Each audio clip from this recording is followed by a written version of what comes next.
Auzubillahi mina shaitanir rajim bismillahir rahmanir rahim. An balima cɛman ni musoman bɛɛ lajɛlen fo minnu bɛ k'an lajɛ Mali kɔnɔ ani minnu bɛ k'an lajɛ Mali kɔkan an b'u fo dan tɛ foli min na. An b'a f'u ye ko bi ye seli tile filanan ye anw fɛ yan Mali la. An bɛ Bamako. An bɛ aw fo an b'a fɔ aw sanbɛ sanbɛ Ala k'an ka seliw caya. Ala ka san wɛrɛ seli jira an na an siman an kɛnɛma ani an hakili tigɛlen o fana ɲɛnɛ tuguni. Donc o fana kɔfɛ an b'a fɔ a ye bi an bɛ Bamako kɔnɔ yan minnu bɛ donna video in kɔnɔ sisan n'u bɛ ka 424 suit an b'a f'u ye u ka video u ka sɛbɛkɔrɔ partager ka d'a kan bi ani honorable du peuple ni o ye Dr Umar Marigo ye an bɛ ale fɛ yen. Donc an nana actualité minnu bɛ jamana kɔnɔ pour que an ka se ka kuma olu kan i n'a fɔ gouvernement kura min sigira ani aw b'a kalama jamana ɲɛmɔgɔ yɛrɛ fana ye sanbɛ sanbɛ la a ye discours dɔw fɔ. Donc an bɛna an da don discours ninnu fana la. Donc an bɛ kuma di Umar Marigo yɛrɛ ma a ka foli bila mɔgɔw la yan'an ka don ɲininkaliw kɔnɔ. Salamu alaikum. Ayiwa aw ka se ma an ka kuma ɲɔgɔnya kɛ bi a diyara n ye kosɛbɛ. A b'a to an bɛ miiribila ni tasibila kɛ ka se an ka mɔgɔ banna ni san in kɔnɔna na ka miiribila ni tasibila kɛ Ala ka hinɛ u la Ala ka yafa k'u ma. Kɛrɛnkɛrɛnnenya na mɔgɔ 20 ni kunkanfɛn min sara ni wulikajɔ min daminɛna kɔsa in na ni caman fagara imam ka misiri kɔnɔ ka tila ka mɔgɔw faga Bamako fan bɛɛ fɛ ka fara Sikaso su ani Kayi su kan ani Mopti taw ka miiribila ni tasibila kɛ ka s'u ma k'a fɔ u ye juru don an na tugun olu ye juru min danna faso kumabɔ juru. Ayiwa o kɔrɔ k'a fɔ an fana k'an jija k'an cɛsiri a da kana to an na o tuma ka dugawu dɔn k'u ye fana u bɛ yɔrɔ min na Ala k'u dayɔrɔ sumaya ka tila ka sanbɛ sanbɛ foli lase maliyɛn bɛɛ lajɛlen ma ko Ala ka nin san a daminɛ ni fiɲɛ min ye Ala k'o fiɲɛ Ala k'o kɛ bɔnɛ Mali tɔɲɔbagaw ma minnu bɛ Mali kɔnɔ minnu b'a kɔ kan minnu ye maliyɛn ye minnu tɛ maliyɛn Ala ka ɲina fiɲɛ min bɛ ci la Ala ka kɛ bɔnɛ u ma Ala ka kɛ fiɲɛ ye fiɲɛ min bɛ maliyɛnw kumabɔ an denw ka taa kalan kɛnɛya ka se ka sabatili sira ta samiya ka diya ka mɔgɔ faga jugu minnu bɛ an ka jamana kɔnɔna na ye ka kɛ fiɲɛ jugu ye o mɔgɔ faga jugu in ka dabila an ka jamana kɔnɔ ka kɛ fiɲɛ ɲuman ye ko hɛrɛw sura an bɛɛ lajɛlen kan. Donc ka sanbɛ sanbɛ kɛrɛnkɛrɛnnen lase parti sadi tɔndenw ma a ɲɛmɔgɔso n'a tɔndenw ko u bɛ cɛsiri min na Ala ka galabuba don u ka ɲina cɛsiri la sanko an bɛna parti structuration minnu daminɛ u kana n'u ka hakilila ɲumanw n'u ka miiriya ɲumanw y'u ka galabu ye walasa parti ka jɛnsɛn ka jamana bɛɛ labɔ ka taa jamana kɔ kan walasa parti sadi a bɛ ka min fɔ ko mɔgɔ kelen sɔrɔ tɛ foyi ye ko fɔ bɛɛ ka dɔ sɔrɔ o ka se ka sira sɔrɔ ni fanga tali ye parti sadi fɛ ka tila ka foli ni tanu bila lase radio Kayira réseau communication radio Kayira bɛɛ lajɛlen ma ka taa Kayi fo Segu mara kɔnɔ k'u cɛsiri halisa sɛgɛn bandon b'a la ani mɔgɔ minnu jɛra jɛkulu la parti sadi mɔgɔ minnu jɛra jɛkulu la mouvement démocratique populaire ka fɔ halisa an k'an cɛsiri nin fɛ an k'an cɛsiri an k'an dorogo ɲɔgɔn na mɔgɔ si k'i sigi kɛrɛfɛ ka fɔ ko ɲɛmɔgɔ bɛ min na ɲɛmɔgɔ bɛ min na aw bɛ min na o kuma tɛ yen bi dɛ bi min ye bi ye bɛɛ de kan ka wuli ni min tɛ sadi kɔnɔ na MDP kɔnɔ an ka wuli ka gɛrɛ IBK ka fanga jugu min b'an da la k'u bɔ an da la Faransi ka jɔnmaya min b'an da la k'u bɔ an da la Mali ka kɛ taamasiyɛn ye min bɛ farafinna bɛɛ kumabɔ ka farafinna kumabɔ farafinna ka yɛrɛma hɔrɔnya filanan a ka sabati an ka jamana kɔnɔ jamana ka kɛ o misali ye i komi 1946 Rassemblement démocratique africain RDA a nana sigi cogo min na ko ka farafinna bɔ colonialisme bolo impérialisme bolo 2020 ka kɛ farafinna kumabɔli ye néocolonialistes bolo ani néocolonisés bolo walasa an ka indépendance lakika ka sigi sen kan armée ka kan bolo min y'an ka jamana kumabɔ armée ye min m'an ka jamana kofɔ k'an ka yɛrɛma hɔrɔnya sinsin denmisɛnninw ka kalan kɛnɛya ka sabati an ka jamana kɔnɔ ani farafinna bɛɛ lajɛlen u ka kɛlɛya ka sabati donc o ye ne ka samɛ ye k'a lase bɛɛ lajɛlen ma k'a lase aw yɛrɛ ma an minnu nana ɲininkali kɛ kati 24 ala ka kɛnɛya ni si d'aw ma ka labanko ɲuman d'aw ma a y'an kana labanko ɲuman kɔ fɔlɔ sabu a ye denmisɛnninw ye badabada ala ko latigɛw ye. D'accord, merci beaucoup honorable. Donc sisan an bɛ fɛ ka ɲininkali min kɛ i la o de ye komi mɔgɔw b'a kalama kɔsa in na gouvernement restreint dɔ sigira jamana ɲɛmɔgɔ fɛ i n'a fɔ CEDEAO mɔgɔw tun y'a laɲini cogoya min na ko ka o gouvernement sigi donc o gouvernement in kɔnɔ an y'a ye cɛbilenma la Bubu kɔni o tora a nɔ la Kasum Tapo ale donna bon général Bemba o fɛnɛ donna donc an bɛ fɛ k'i ɲininka n'o y'a sɔrɔ i ye mun faamuya o gouvernement kura sigilen na. San'an ka se gouvernement kura sigilen na ma premier ministre sigira est ce que a ma kalo 2 kɛ premier ministre sigilen bɛ mɔgɔ tɛ ka sɔrɔ ka kɛ gouvernement ye ka kɛ ministre ye nin bɛɛ bɛ i bɛ ka fasanaya de yira ka jasilenya nin b'o de yira e ko k'i bɛ se e t'i ka majigi mɔgɔ ye e kafalen don e ye premier ministre sigi ni jamanabaden kɔnɔ mɔgɔ miliyɔn 20 ni jamanabaden kɔnɔ o premier ministre ye kalo 1 kalo 2 kɛ bɛ yala la a tɛ ka se ka ministre sɔrɔ o y'a ka fasanaya de ye parce que CEDEAO m'a fɔ k'a k'i jɔ ko k'o kɔnɔ n tɛ se n bɛ se i tɛ se yira de la o kalo 2 tɛmɛnen kɔfɛ ni i nana i t'a dɔn i bɛ gouvernement sigi cogo min na a nana f'i ɲɛna k'i ka mɔgɔ dama fara ɲɔgɔn kan i ye mɔgɔ dama fara ɲɔgɔn kan o mɔgɔ dama fara ɲɔgɔn kan in a ma kɛ ni hakili ye hakili min bɛ se hali k'a yira mɔgɔ minnu bɛ siga la halisa parce que siga t'anw dusukun na tugun ko i bɛ ka tɛ se mɔgɔ minnu bɛ siga la halisa k'a fɔ ko ja dɔɔnin bɛ a ka foronto bɔrɔ kɔnɔ foyi t'a kɔnɔ foronto bɔrɔ in kɔni konkonna ka don joli b'a ji la k'a ko donc farinya foyi t'a la tugun donc o la a ye mɔgɔ 6 min sigi gouvernement kɔnɔ a ma balan na ni mɔgɔ 6 kana nka mɔgɔ 6 jigila mɔgɔ tɛ mɔgɔ 6 in kɔnɔna mɔgɔ 6 in na k'a fɔ ko i bɛ se k'i bolo fa min na k'i sigi k'a fɔ ko crise in bɛ sen na ko bɛna dɔ bɔ a la ne m'o ye mais n'i y'a lajɛ cogo dɔ la a kɛra komi n'a sɔrɔ a ye nin suganti ka dɔw bila olu ka yɛlɛ mɔgɔw sanfɛ ka dɔw bila olu ka fɔko ɲuman sɔrɔ a la cɛbilenta ye fɔko ɲuman ye n'i y'a lajɛ gouvernement na don fɔlɔ min na n ye mɔgɔ kelen de ye gouvernement na ni kinikini ko tɛ jamana kɔnɔ n tun bɛ yɛlɛ mais yɛlɛ tɛ Mali kɔnɔ bi c'est à dire bɔnɛ b'an ka jamana kɔnɔ mɔgɔ 20 sara kɔsa in na ka fara su wɛrɛw kan yɛlɛ t'o jamana kɔnɔ nka a kɛra komi ɲɔgɔlɔn kulo min don a kɛlen bɛ jelikulu cɛ de la o de y'a to a ka kunna ne ye maître Tapo ye maître Kasum Tapo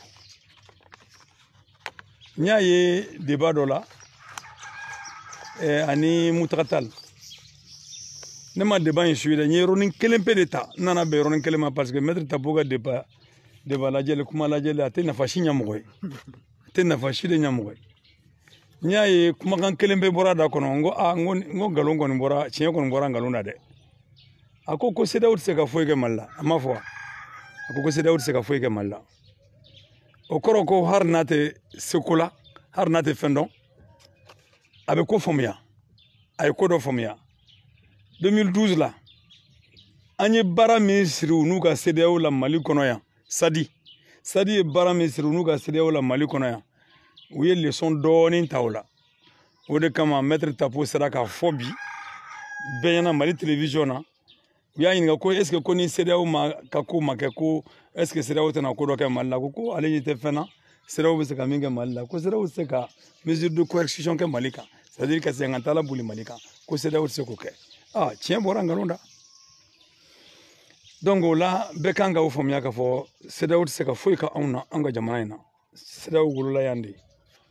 wa n'a ma kunnaja a bɛ sa yan mais yin na min kɛra kinikini ko ye n bolo sɛbɛn dɔ filɛ n bolo nin ye tan sɛbɛn dɔ filɛ n bolo nin ye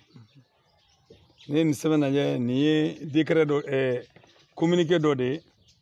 a communiqué bolo bilala la le 13 avril 1997 CENI président tun ye jɔn ye Kasum Tapo a ye bolo nɔ bila nin sɛbɛn na le 13 avril 97 ka kɔn Kasum Tapo ɲɛ sɛbɛn dɔ fana filɛ nin ye o ye décret 97 066 12 février 97 nin décret ye mɔgɔ minnu y'u bolo d'a kan président de la république Alpha Umaru Konare min bolo dara o kɔfɛ premier ministre Ibrahim Boubacar Keïta min fana bolo dara ka tugu IBK la o y'a ka ministre des finances et du commerce ye Soumaïla Cissé nin sɛbɛnfura nafaba de bɛ nin na kɔrɔba de b'a la ala ka hinɛ Cɛwole Mamadu Konate la Alpha kɛra président ye min kɛ bɛɛ y'a yira k'a fɔ nanbara kɛra a la nka waati n'a kama an ko nanbara kɛra élection municipale la 92 la an ko mɛ nka an ka sɔn o ma ten ka d'a kan an ye élection kuraw de daminɛ a bɛ ɲɛnabɔ taalen ɲɛfɛ jaja ko labɛnnen de bɛ ninnu bolo ka taa ni maliyɛnw b'a fɔ tuma bɛɛ k'a fɔ ko ko vraiment ko politique mɔgɔw bɛ tan politique mɔgɔw bɛ tan politique mɔgɔw m'u yɛrɛ kɛ tan fanga de ye politique mɔgɔw kɛ tan fanga de tilala tugun ka Mali yɛrɛ kɛ tan fanga in tɛ fila ye fanga in tɛ saba ye o fama kelen ninnu de bɛ jamana kɔnɔ jamana bolo bi fanga min ye Mali kɛ tan ka Mali kɛ ka élection kɛ suɲɛli jamana ye ka élection kɛ nanbara jamana ye fo ala ka hinɛ Mali cour constitutionnelle président dɔ la Diko a y'a fɔ ko le Mali s'est installé dans la fraude à demeure donc o tɛ opposant nɔ ye o tɛ politicien wɛrɛ mɔgɔ ye o ye fanga de ye nɔ ye Cɛwole Mamadu Konate ale tun bɛ opposition dɔ la ko rassemblement des forces patriotiques a waati la CENI de bɛ opposition na an bɛ CENI la Pastori Watɔn n b'a la a waati la parti misɛnnin caman bɛ yen olu bɛ opposition kɔnɔ an y'a ye san kelen san fila sariya y'a jira k'a fɔ san o san gouvernement kan ka révision de liste électorale kɛ mɔgɔ minnu sara ka segin élection liste électorale kan mɔgɔ minnu sara k'olu bɔ liste la mɔgɔ minnu sera élection sɔrɔbaga ye k'olu ladon liste la a bɛ fɔ o de ma ko liste électorale o liste électorale ni kalataw bɛ kɛ n'o de ye carte d'électeur bɛ dilan n'o de ye mɔgɔw bɛ taa urne na n'o de ye an y'a ye san kelen san fila liste électorale révision tɛ ka kɛ Alpha Umaru Konare ka fanga fɛ donc jama bɔra marche kɛra meeting kɛra ka tila k'a fɔ ko administration ka élection kɛ k'an ma jɛn n'a ye administration ka élection ta an ko fo ka organe d'élection dɔ de sigi o ka se ka élection organiser mɔgɔw nana ni commission électorale nationale indépendante ye CENI bɔra kɛlɛ de kɔnɔ CENI ma kɛ fɛn ye ko i bɛ Alpha wulila k'a fɔ n bɛna CENI sigi parti politique de farala ɲɔgɔn kan ka wulikajɔ kɛ ka kɛlɛ kɛ a waati la kama CENID b'a la Alifa Kala Cɛwole Konate BJ b'a la o parti de wulila ka kɛlɛ kɛ parce que liste électorale tɛ ka dilan ka tila ka kɛlɛ kɛ k'a fɔ an dalen tɛ administration na k'a ka élection organiser donc CENI bɔra o de kɔnɔ ala nana maître Tapo nana ka na suganti ka kɛ CENI président ye k'a ka élection labɛn ko wasa vraiment mɔgɔ minnu tɛ fanga la olu ka da la k'a fɔ ko élection bɛ kɛ jɛlenya la ko tuma administration sen ka bɔ a la a dira CENI ma maître Tapo ko si bɛna tuma minɛn kɔnɔ 97 maître Tapo kɛra CENI ɲɛmɔgɔ ye min kɛ o y'a sɔrɔ Alpha Umaru Konare ye Majasa Magiraga n'a ye baara kɛ NASA la maliyɛn kelen min tun bɛ NASA la a service technique la calcul bɛ kɛ yɔrɔ min na walasa ka avion na pan a tɔgɔ bɔra cogo min na ka Apollo Majasa Magaraga de kɛra maliyɛn min tun bɛ o service technique kɔnɔna na ka o baara kɛ le seul Majasa Magaraga n'a tɛ Mali kɔnɔ bi n'a bɛ Congo o de tun bɛ bilala ko ka fichiers lajɛ ka informatiser ka tila ka élection kɛ date la date min fɔra Alpha Umaru Konare fɛ Majasa Magaraga donna sɛbɛnw kɔnɔ ka don a kɔnɔ ka don a kɔnɔ bɛɛ b'a dɔn k'a kalan don kalan da y'a da ye a ko abada ko nin tɛ se ka kɛ ka bɛn nin date ma u y'a wuli Majasa kɔ a ko a ye Alpha dɔgɔya parce que a nimɔgɔkɛ don fana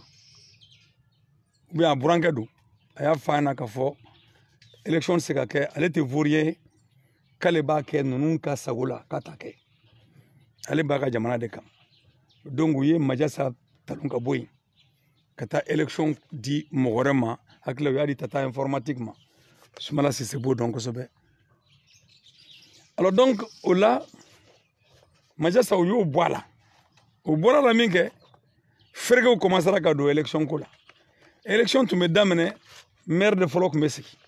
après député bɛ sigi après président bɛ sigi n'a kɛra o kɛcogo la 97 la bɛɛ tun b'a dɔn k'a fɔ adama bɛ ci maire kɔnɔ parce que u ma ɲuman kɛ u ye kojugu caman kɛ adama bɛ ci assemblée kɔnɔ fo k'a cɛjuguya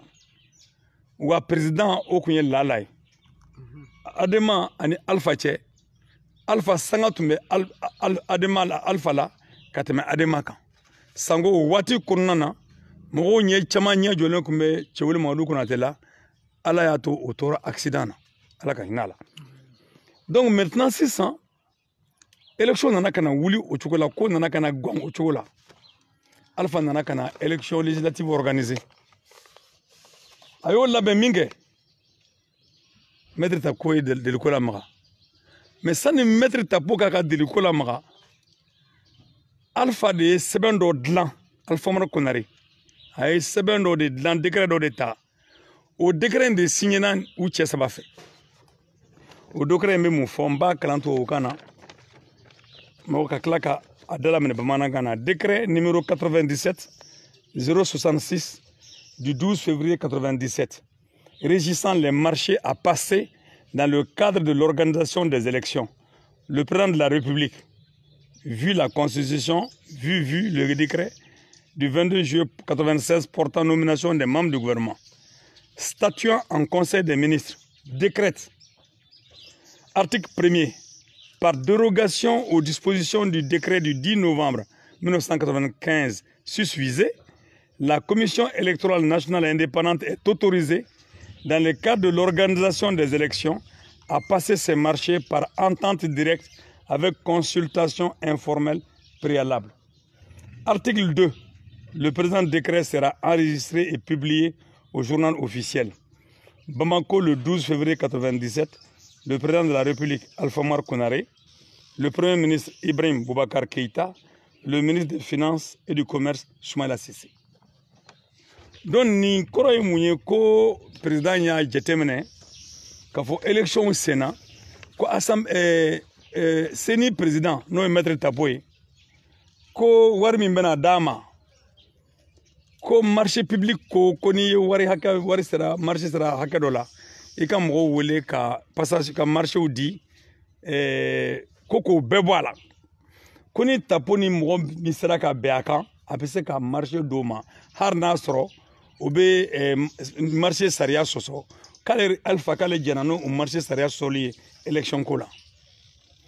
o tuma wari min labilala Tapo ye o sen fɛ k'an taara miliyari 17 la k'an yɛrɛ sɔrɔ fo miliyari 21 dɔ ko miliyari 27 donc ni miliyari kan ka di mɔgɔ min ma marché la code du m'o fɔ code kunko a waati la marché public i tɛ se ka tɛmɛ million 250 millions tɛ se ka tɛmɛ million 250 kan donc sisan a bɛ se ka miliyari 2 di a bɛ se ka miliyari 3 di a bɛ se ka miliyari 10 di donc a tɛ mɔgɔ ɲininka a ka ka d'a ye cogo min na a ka ko cogo la sabu a b'a mɔmuso ka ganforo la Alpha y'o sɛbɛn signé ninnu saba y'o kɛ o y'a sɔrɔ u ye Majasa gɛn ka bɔ élection kɔnɔ élection organisée kɔnɔ k'o di Tata informatique kan ko ma Sumala yɛrɛ b'o kunna Sumala Sise b'olu kunna ye maintenant sisan Tapo fununa a fana y'a ye k'a fɔ cɔ fichier ma dilan foyi ma dilan élection ko la min bɛ se ka jɛlenya fɔ a fana ye communiqué dɔ bɔ o communiqué kɔnɔ kuma filɛ nin ye à tous les présidents des CEC et présidents du bureau de vote en l'absence de liste électorale et de carte électorale, je vous invite pour permettre à tous ceux qui ont été recensés de faire usage de leur droit de vote, d'appliquer les dispositions ci-après. Premièrement, les électeurs qui ont une carte électorale mais qui ne sont pas sur les listes électorales peuvent voter avec leur carte. Les électeurs qui ne figurent pas sur les listes électorales et qui ne disposent pas de carte d'électeur peuvent voter avec leur carnet de famille. Dans tous ces cas, les présidents des bureaux de vote sont invités à dresser une liste additive avec PV à l'appui à annexer au document du vote. Bamako, le 13 avril 1997, le président Maître Kassoum Tapo. Tapo ka bara de filene ko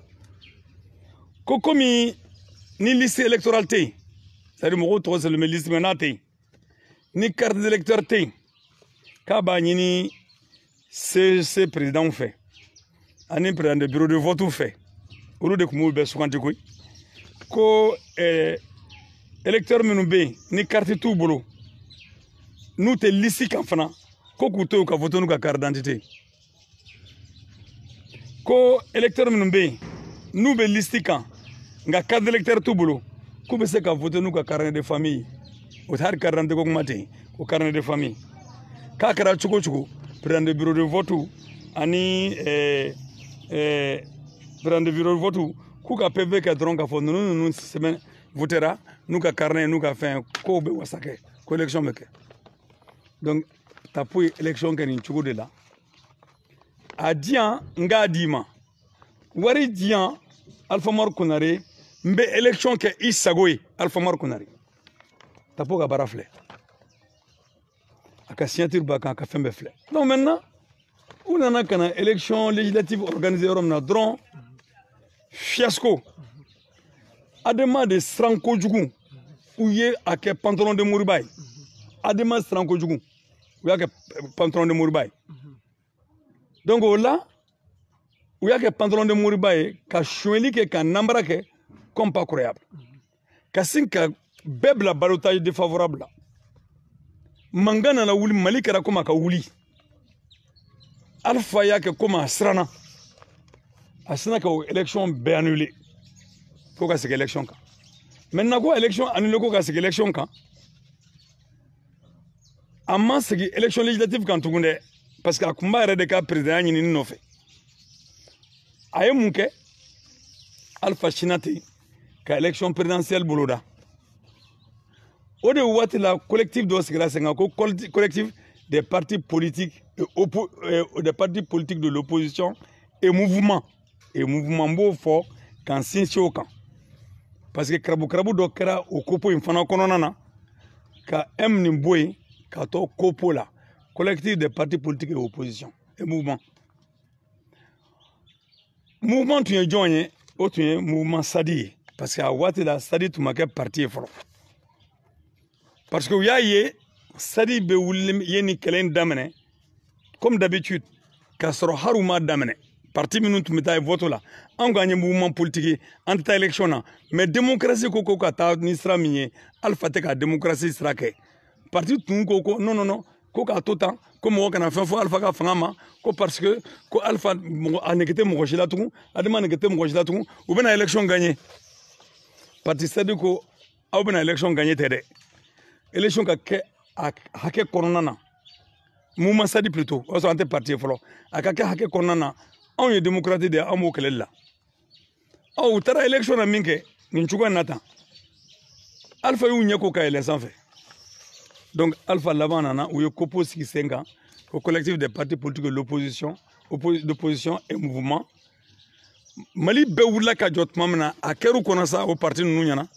k'olu ko sa ye ko fanga bɛna taa sisan ko donc ko ni fanga ta ko kuma fɔra ko mouvement ka sen bɔ a la k'olu de ye parti ye k'olu de kan ka fanga ta o ye min baara ka bɔ o cogo la Sadi bɔra o cogo la papiyew kɔnɔ nka Sadi y'a kɛlɛ kɛ fo ka s'a dan na o san de la Musa Jara fagara polisi Musa Jara fagara n'u y'a fɔ ko ne nɔ don ka mɔgɔw bɛɛ minɛ ka Seydou Badja minɛ k'a bila kaso la ka Alimami Sila minɛ Ala ka hinɛ fila bɛɛ la k'u bila kaso la ka Mutakala Tall minɛ k'u bila kaso la ka Malamine Traoré minɛ Ala ka hinɛ la k'u bila kaso la ka gaziw fili mɔgɔw ka sow kɔnɔ ka mɔgɔw minɛ fan bɛɛ fɛ ka kɛlɛ wuli ka jɔ ka polisi sugu dɔw bɔ k'olu bila mɔgɔ la ko Nigéanw o Nigéanw de bɛ bin mɔgɔw kan ka gaziw fili mɔgɔw kan ka mɔgɔw ka min ka d'u ye ka k'u la o opération ɲɛmɔgɔ tun bɛ jɔn bolo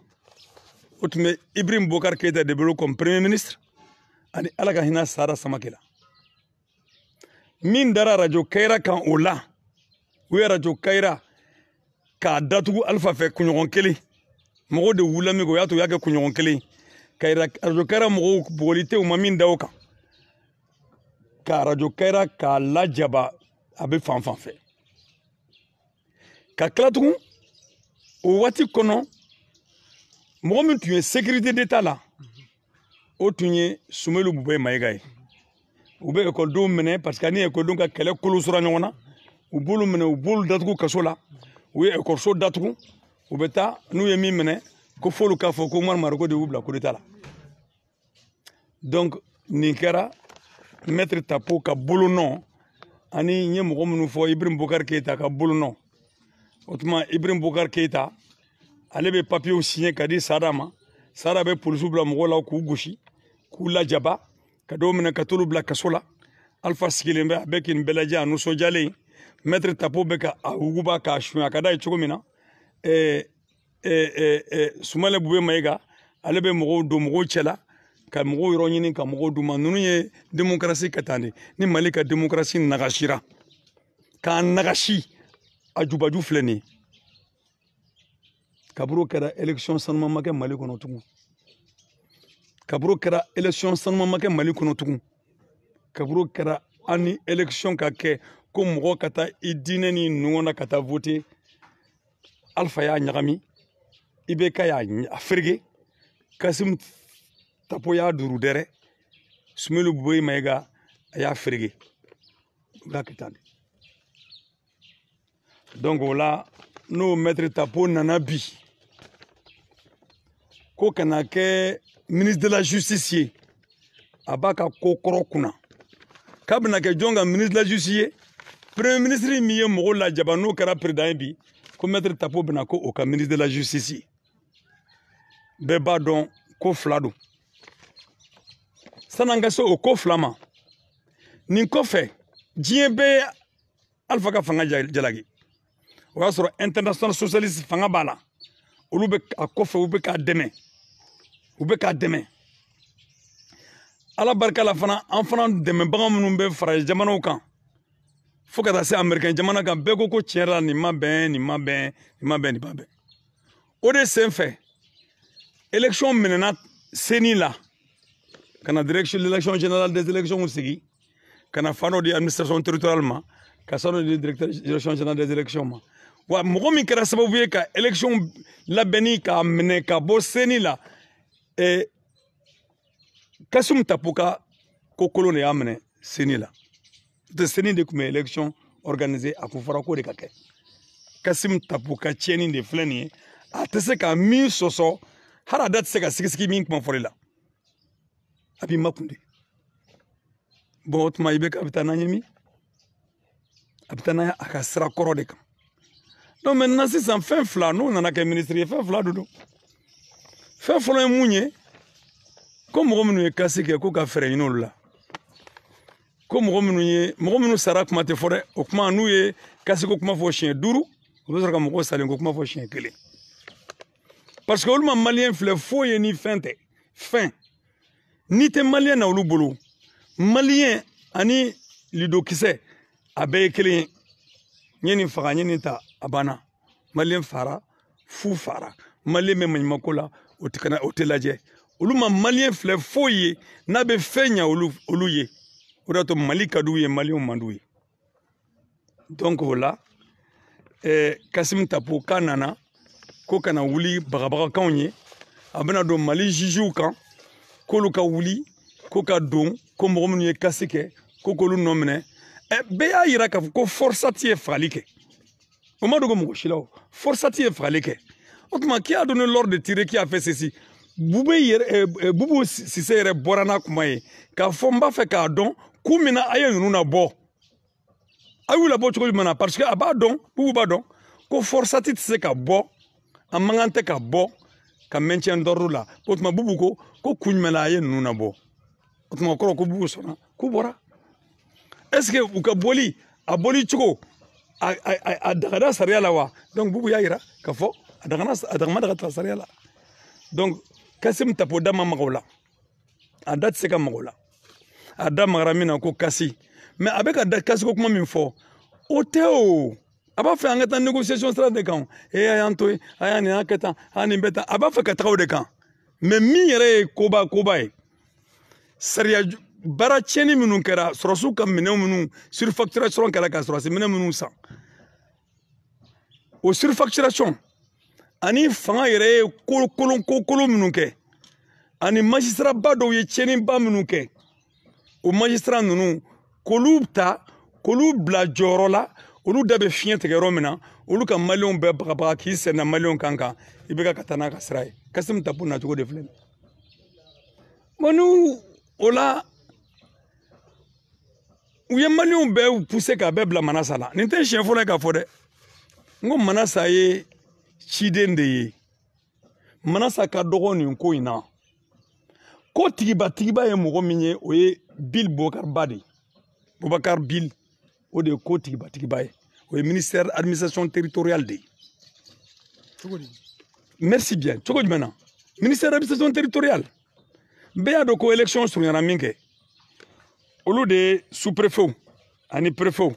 n'an ɲɛ b'a la u ye préfet ka mobili kuraw ta ka d'u ma préfet ye tani ka segin min kɛ Bamakɔ yan ani sous-préfet ye tani ka segin Bamakɔ yan Ala de b'a dɔn o sous-préfet de bɛ président de bureau de vote ni préfet de bɛ bureau de vote suganti olu de bɛ assesseur suganti olu de bɛ élection bɛ kɛ cogoya min na a bɛ labɛn cogoya min na olu de b'a labɛn sur le terrain là-bas donc fraude bɛ tɛmɛ olu de fɛ ka taa régler donc olu bɛ fraude labɛn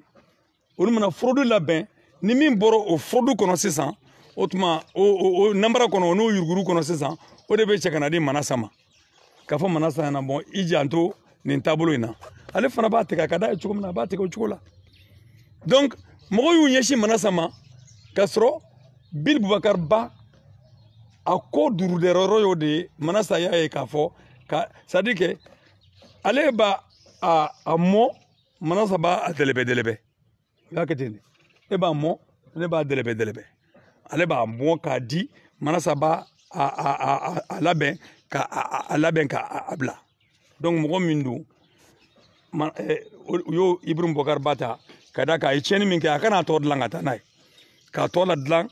wasa ka ko dɔ bɔ ko dɔ la ale y'i dogo ka kɛ komi n'ale tɛ foyi ka kasɔrɔ ale de don Bill de don donc u y'o ta bon cɛbilen o b'a ka fɛngɛ kɔnɔ o b'a ka élément kɔnɔ cɛbilen n bɛ mun fɔ a ma mɔgɔ min y'a fɔ ko Mali mago bɛ remaniement présidentiel de la n'o kɛra gouvernement fila kɔnɔ o président kelen de bɛ yen i nana don o gouvernement kelen kɔnɔna na i y'a fɔ ko ministre dɔw sigilen bɛ k'olu bɛɛ bɛ ɲɔgɔn ka baara kɛ e nana don o kan kelen kan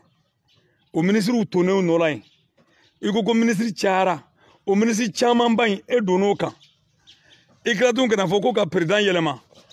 président ma yɛlɛma e nana don o président min kan ka yɛlɛma e nana ko ka ministre ye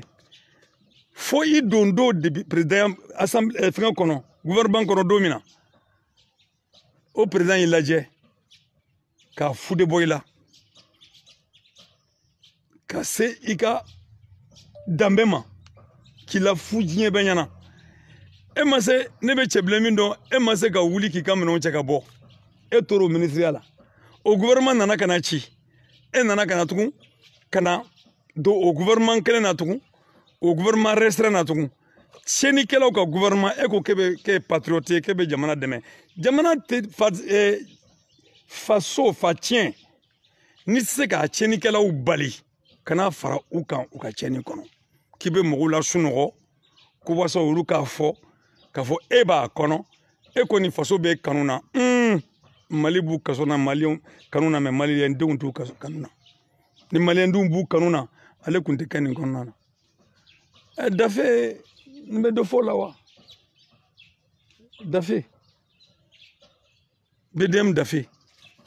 mɔgɔ min tun b'a disi gosi ko wariba b'ale ka compte kɔnɔ ko il a de grandes liquidités sɛgɛ bɛ mɔgɔw la mɔgɔw tɛ juru sɔrɔ ka baara kɛ n'a ye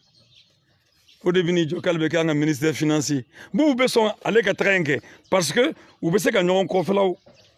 k'a datugu tiɲɛni min kɛra kɔfɛ dɛ u bɛ se ka datugu b'u bɛ se ka so ma kɛ a tɔ ye jɔn ye tugun Bemba Keita i bɛ k'a y'i jɔ cɛ min ma ni nin ɲɔgɔnna kɛra n b'i gɛn o tɛ ale tɛ yan ale cɛ in tɛ yan Musa Bemba de tɛ yan jula affaire kɛra k'a gɛn fo ka wulu su a la k'a ma ɲuman kɛ parce que nin kɛra a kɛra Ogusagu kuma in bɛɛ ma fɔ halisa tiɲɛni kɛra Ogusagu ko n'a ɲɔgɔnna kɛra k'a yɛ b'i bɔ yen i ko o ɲɔgɔnna wɛrɛ kɛra ka dɔ wɛrɛ kɛ tugun o Bemba in Musa Bemba Keita ka lajɛba ka tila k'o ta tugun ko n'o bila o nɔ la o fana sɔnna tugun ka t'i sigi k'a fɔ ko ale bɛna sɔrɔsiw bila jamanadenw na ale bɛn'o de kɛ ni sɔrɔsi min tugura ale kɔ o la o tɛ Musa Bemba ye tugun dɛ o y'o de ye ni polisi min tugura o kɔ ka taa mugu ci mɔgɔw la ka taa gazi fili mɔgɔw kan ni forsati min tugura o kɔ ka da ka forsati dɔ in an y'a mɛn cogo min na Salifu tun ma bɔ minisiriya la dɛ a tun bɔra la papiye kan mɛ a tun b'a la Umar Samake de tun ye polisiw ka forsati Umar Samake capitaine Umar Samake ale ni cɛ dɔ in tɔ bɔra n kɔnɔ Danzan Kulubali o ye gardiw ka représentant ye donc u sɔrɔsi ɲɛmɔgɔ fɛn fɛn bɛ nin kɔnɔna na forsati kɔnɔ u bɛɛ donnen don fo k'u dɔn lakari na aw de bɛna sɔn tugun ka bɔ ni forsati ye ko Bemba nana ko k'u bɛ tagama maliyɛnw kun kan mɛ maliyɛn su kan ko ka IBK kisi u tɛ faso ko la dɛ nin bɛɛ ye mɔgɔ wajibilen de ka sɔn IBK ye mɔgɔ minnu wajibiyalen don dɛ IBK y'olu le ta parce que Bemba wajibilen don ka tugu a kɔ ka da kan a b'a dɔn a ye tiɲɛni minnu kɛ ka to chef d'état-major général des armées la maintenant sisan n'a nana kɛ ministre de la sécurité ye a bɛ taa tɔ la de nka anw ka sukɔrɔw bɛ yen Ala bɛ yen an bɛ kalo barikama de la an bɔra seli la sisan donc o la an tɛ se ka labila ninnu ye cogo si maliyɛnw tɛ labila ninnu ye cogo si la jɔn b'a kɔnɔ yen tugun n yɛrɛ dɔgɔkɛ Dayiru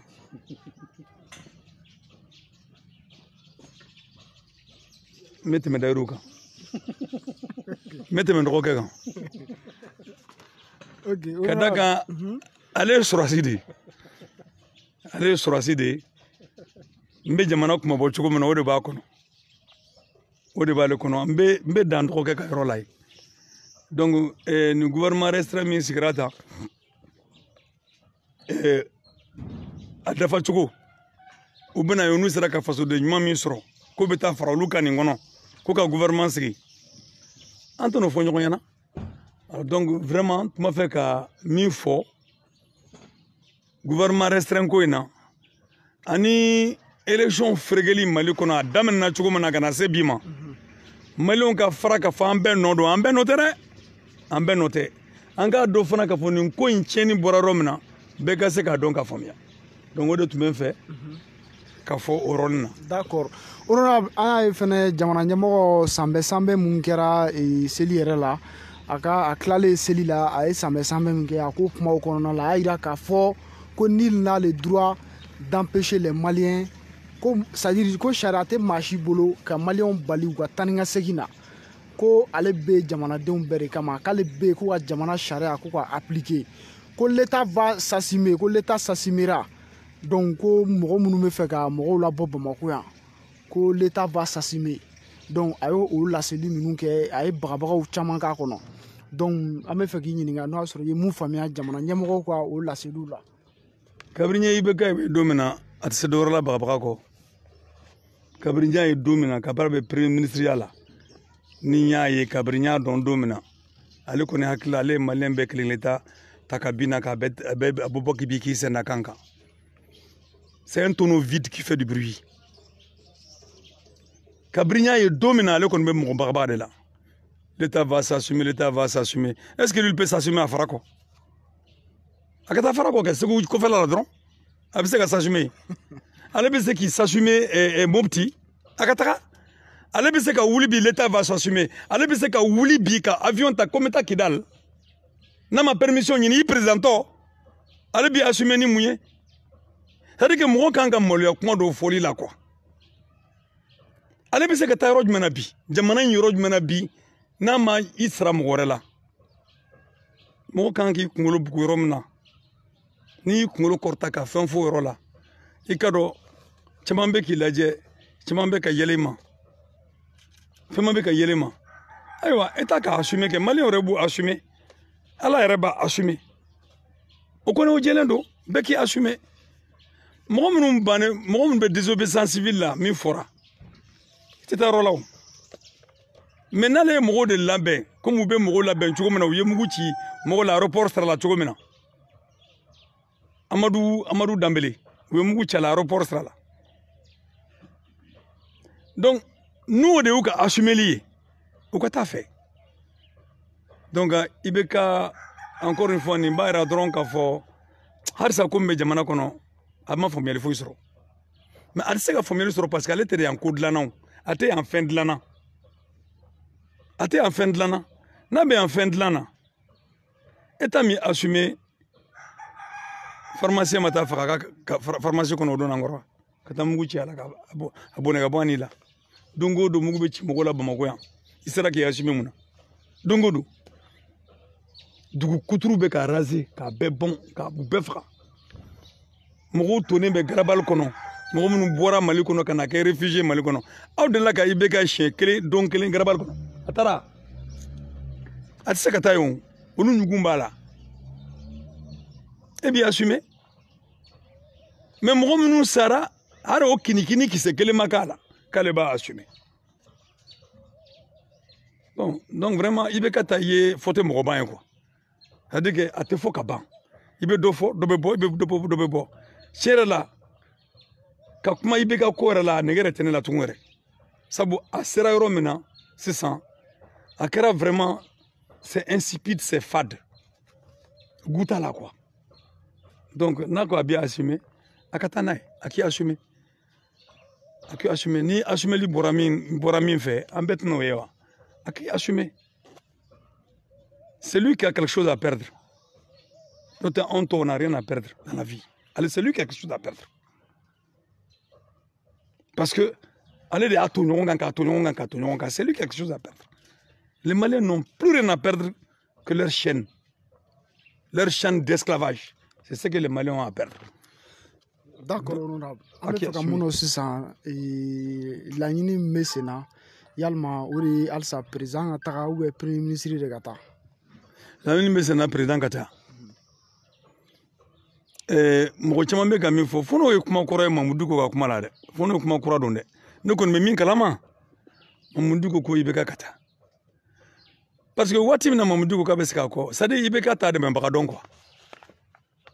Mamudu Diko y'a dɛmɛ dɛ k'a dɛmɛ mais bamananw b'a fɔ cogo min na basa bɛ yɛlɛn turu ti yɛlɛn dɛ Mamudu Diko ya mɔgɔw munumunu kana fɔ ko bon ko IBK a ka premier ministre bɔ yen a ka assemblée ci yala ale ma manasago kuma yɛrɛ fɔ yɛrɛ kuru remembré kuma o y'olu ka kuma ye a y'i ban ni sen tugun Mamudu Diko seginna o kuma kelen kan a ye premier ministre bɔ yen wa a m'o bɔ yen a ye assemblée ci wa a m'o ci o CEDEAO ye min fɔ a y'o de fɔ bon a b'a fɛ tugun sisan ka mugu ci mɔgɔw la ka sɔrɔ ka segin nin bɛɛ kan ka nin bɛɛ fana kɛ tugun bon o yɛrɛ b'a yira k'a fɔ ale yɛrɛ Mali ɲɛmɔgɔ tɛ ne kɔni bɛ min kalama an bɛ min kunna i bɛ a ka hinɛ yɛrɛ la a ka hinɛ hali n'a tɛ hinɛ jamana in na a ka hinɛ yɛrɛ la a ka nin ko in kun bila a ka walan bila a ka walan bila mɔgɔbaya dɔ fana ye min ye ka mɔgɔw wele ka na ni a bɛ Mali fɛ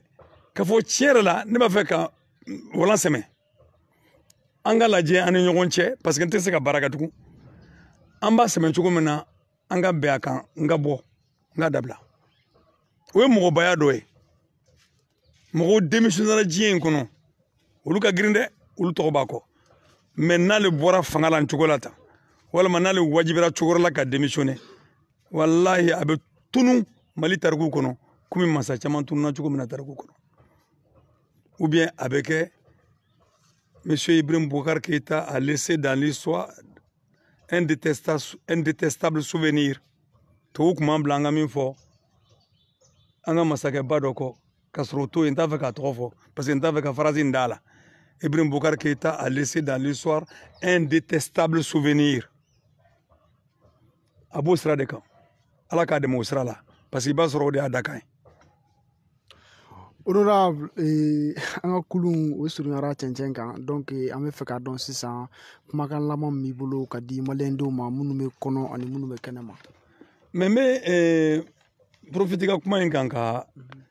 MDP ko ni M5 ko kuma dɔɔnin fɔ a la dɔrɔn walasa mɔgɔw ka faamuyali sɔrɔ.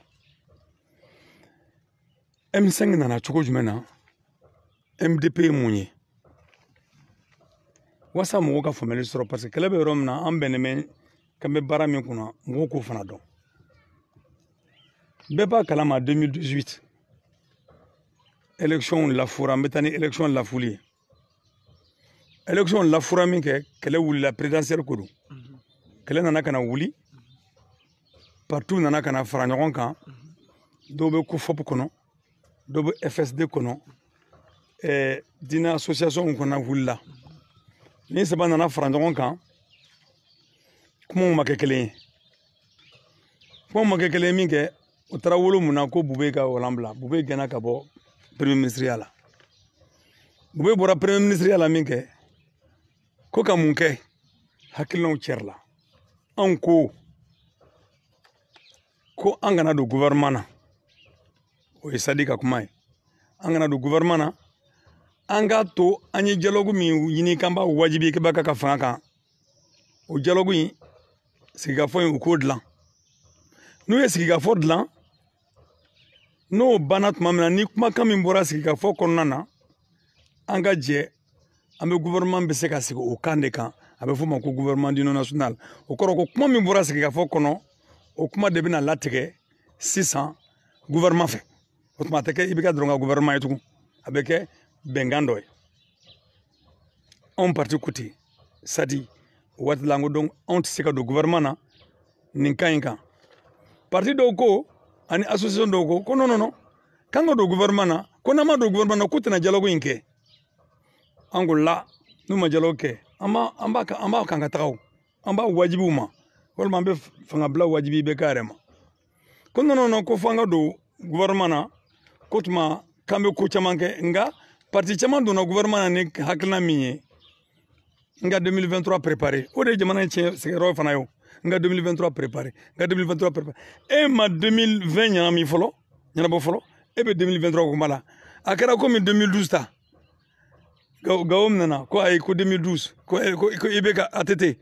ko yala k'i bɛ bɔ fanga la wa i tɛ bɔ fanga la le 8 juin o fana b'a fɔ ko on bɛ bɔ a la o de kɛra yen o Gawokaw bɛ kule la ko élection tɛ se ka kɛ ko insécurité bɛ yen parti politique dɔw bɛ girin na ko i bɛ ka ko ATT k'a fɔ dɔrɔn k'ale tɛ troisième mandat fɛ Sadi b'a la ayi a kana ATT ka mandat ko kuma jateminɛ tugun dɛ an ka lajɛ an ka insécurité in kɛlɛ ka bɔ yen u tor'o la ka t'o la fo rébellion ye jamana minɛ ka taa k'a minɛ ka taa sɔrɔsiw bɛ ka faga sɔrɔsiw yɛrɛ murutira k'u ɲɛsin u ka commandement ma commandement ye walan bila a y'a nana o ɲɔgɔnna kɔnɔna na bi u y'a fɔ ko non ko ka taa gouvernement u taara gouvernement na Sadi y'i sen b'u la u taara don gouvernement na u ye kalo kelen kɛ kalo fila hakili la kɔfɛ u tun la ka na dialogue national inclusif sigi dialogue sigira IBK y'i kanto ma ayiwa dialogue conclusion a tɛ wajibiya ne kan dɛ clair hala ma munumunu a ko dialogue kumakan a tɛ imposer ne kan sadi ko ɲanw an y'a fɔ aw ɲɛna a tɛ nin ye nka komi u kun ma taa dialogue ko kama ka jamana tila minnu taara gouvernement na u ma taa o kama u taara dɔrɔn u fana ka jɔyɔrɔ dɔw sɔrɔ denmisɛnninw tun bɛ girin na nɔfɛ k'a fɔ partout man ɲi an ye société civile ye olu fana tora ka girin na parce que olu b'a fɛ ka kɛ attaché ye u b'a fɛ ka ministre attaché u b'a kɛ attaché ye ani chargé de mission ani ka dodi dɔn olu fana b'o la olu tɛna se k'u tɔɲɔgɔn ka ko ɲɛnabɔ donc u taara gouvernement kɔnɔ o cogo la u tora yen ten o cogo la anw parti sadi an wulila ka société civile sɛgɛrɛ an ye société civile minnu sɛgɛrɛ minnu tun bɛ kɛlɛ la terrain kan u ni polisiw bɛ ɲɔgɔn na u bɛ siratigɛ la u kulela Kati ko Kati sira man ɲi dɔw tilala yen fɛ ko ka chemin de fer tila dɔw bɛ kulela yen fɛ ko an ka forow bɛ ka minɛ na parti sadi dɔw bɛ kulela Mopti maraw kɔnɔ MINUSMA contre la G5 Sahel ninnu anw de wulila sisan parti sadi syndicat fana bɛ wuli ka jɔ la magistrat bɛ wuli ka jɔ la akɔrɔkaramɔgɔw bɛ wuli ka jɔ la an yɛrɛ nin kɛlɛ bɛɛ la an ko hey i bɛ ka fɛn ɲini mɔgɔ fɛ fɛn min kan ka di a fɛ a t'a fɛ k'a di a tɛ se k'a di a t'a bolo a fɛɛrɛ t'a kɔnɔ a tɛ fara ɲɔgɔn kan san'an ka jamana bɛ ɲagami an ka kɛ ɲɔgɔn kan an ka ale gɛn siɲɛ kelen parti sadi y'o de fɔ an taara se syndicat de magistrats ma ka se UNTM ma ka se syndicat enseignants ma ka se association bɛɛ lajɛlen ma nka ka na an ka mouvement ba dɔ sigi sen kan ko mouvement kɛ mouvement démocratique populaire ye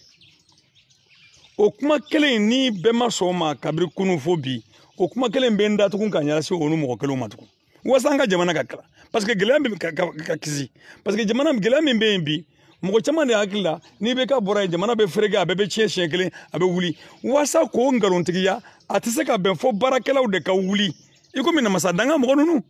fo baarakɛlaw de ka wuli an k'an tɛgɛ di ɲɔgɔn ma bani cɛ kelen bɔli jamana kɔnɔ a tɛ foyi tiɲɛ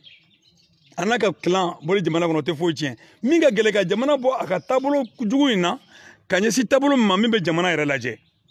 kuma bɛ yen de donc an y'o kɛ association dɔw y'an lamɛn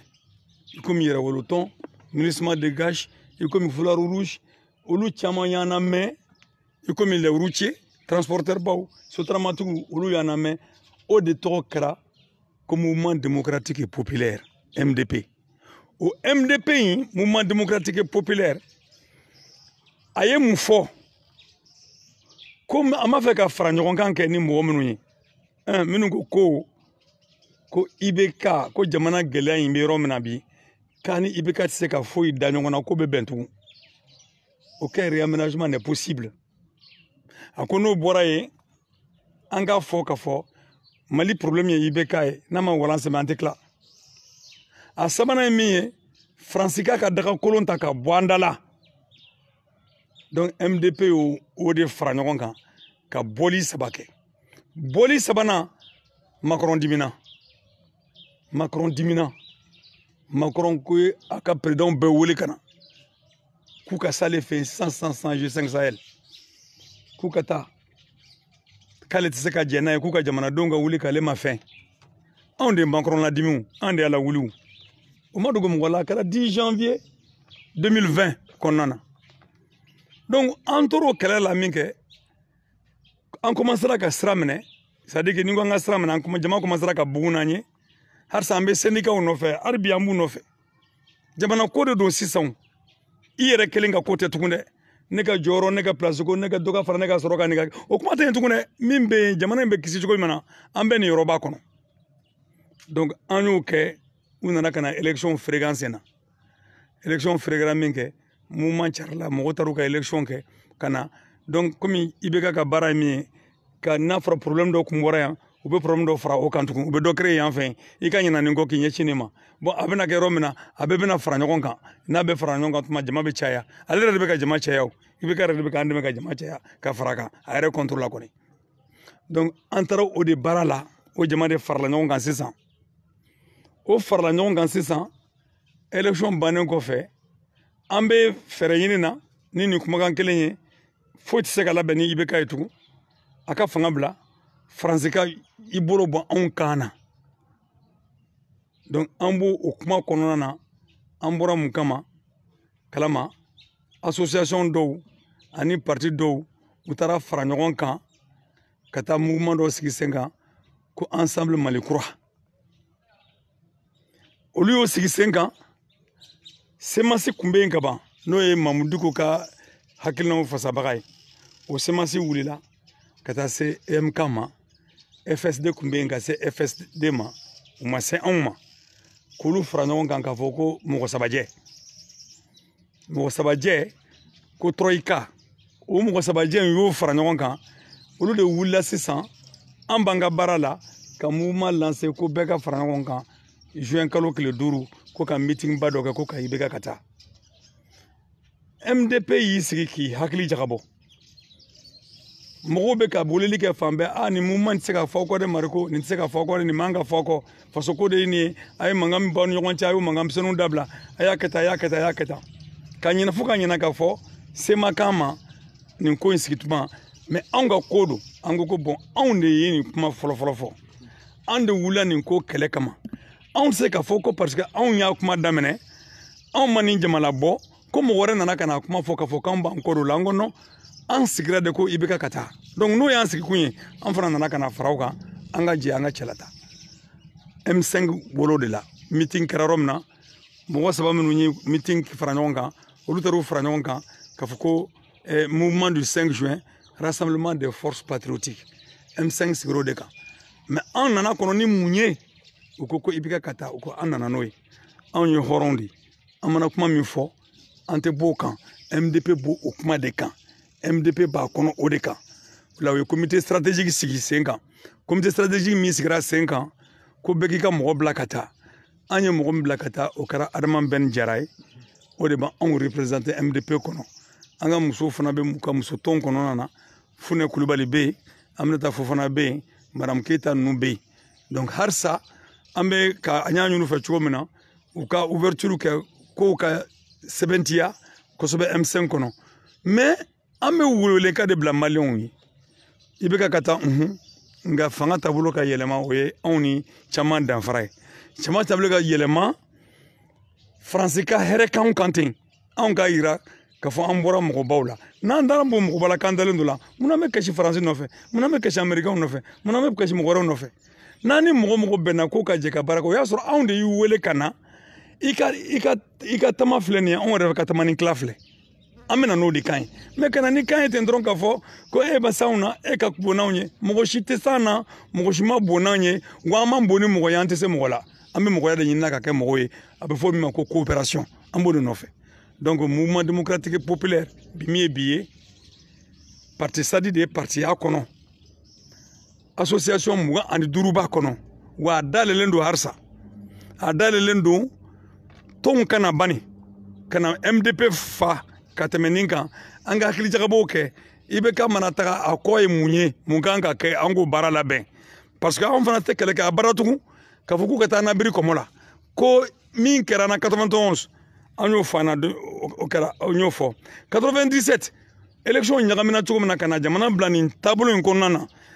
a man kan cogo si la ka fɔ anw ka kɛ sababu ye k'a fɔ k'an bɛ fanga la taa ko Mali ka situation ka juguya ka tɛmɛ mɔgɔw kan tugun o de y'a to kabiri Kidal an bɛ welekan bila SEMA mɔgɔw an bɛ welekan bila plateforme mɔgɔw an bɛ welekan bila donsow ma an bɛ welekan bila Yadagali ma an bɛ welekan bila Amadu Kufa ma Kati 24 don min na an y'a fɔ ko k'an ye ci bila Yadagali ma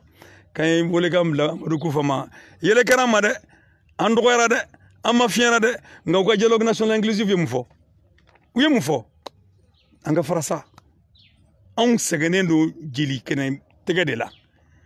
an denw bɛ kɛ sa mɔgɔ wɛrɛ tɛ k'u faga an yɛrɛ ka marifaw de bɛ k'u faga donc ka welekan bila donsow ma ka welekan bila Amadu Kufa n'a ka mɔgɔw ma ka welekan bila nin bɛɛ lajɛlen ma dɔ kɛra ten sa an ka fara ɲɔgɔn kan ka welekan bila sɔrɔsiw ma